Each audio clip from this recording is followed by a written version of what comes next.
Giờ chẳng còn em, không biết ai sẽ sống sao. Dành tặng cho em một khúc ca em thấu chẳng. Nghẹn ngào lòng đau với mong em hạnh phúc bên một người. Tình đôi ta đành hẹn kiếp sau tương phùng nhau. Chẳng ngàn đôi mắt trên mi ai rơi nặng cơn đau nay chặt con tim cô nên lại chợt nhói thành cơn đau. Cô đeo đi hình bóng cùng với mặt thời gian từ quá khứ, hơi ấm anh trao thật không đủ để em bước đi nơi xa xứ.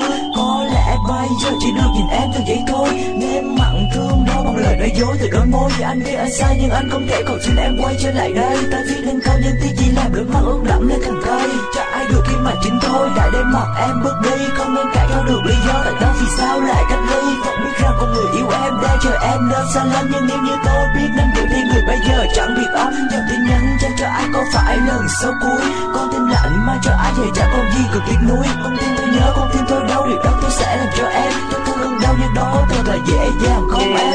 Hai đứa trong giấc mơ vẫn còn nhau, dù ngàn phong ba hay khó khăn ta đều bước.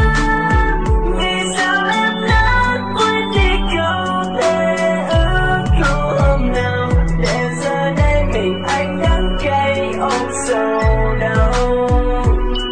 Biệt âm hai chữ đã nói lên cảm giác của anh về em. Sao em nọ thì tao cắt đứt đi mối quan hệ ngày nào của hai chúng ta, chỉ vì lỗi lầm không đang có do chính anh đã gây ra. Làm em say là khói thuốc, sao em cứ phải ép buộc là hoàn cảnh đẩy anh vào, làm mà mang nó đẩy anh vào chứ không phải do anh muốn đâu. Tình cảm lâu nay của hai chúng ta làm sao anh có thể để trôi đi một cách dễ dàng. Sao em không hiểu, sao em vội vàng để lại trong anh một vết thương không thể hàng mà cả đời này phải mang. Anh không muốn xa nhau, sao em cứ cố tạo khoảng cách. Anh không muốn ta đau, sao em cứ cố anh chắc rồi lại cơ đó để chia tay làm tình ta tan vỡ. Anh chấp nhận sự thật đó nên sẽ cố viết ra một khúc ca thiết tha để chấm hết cho chuyện tình ngang dở.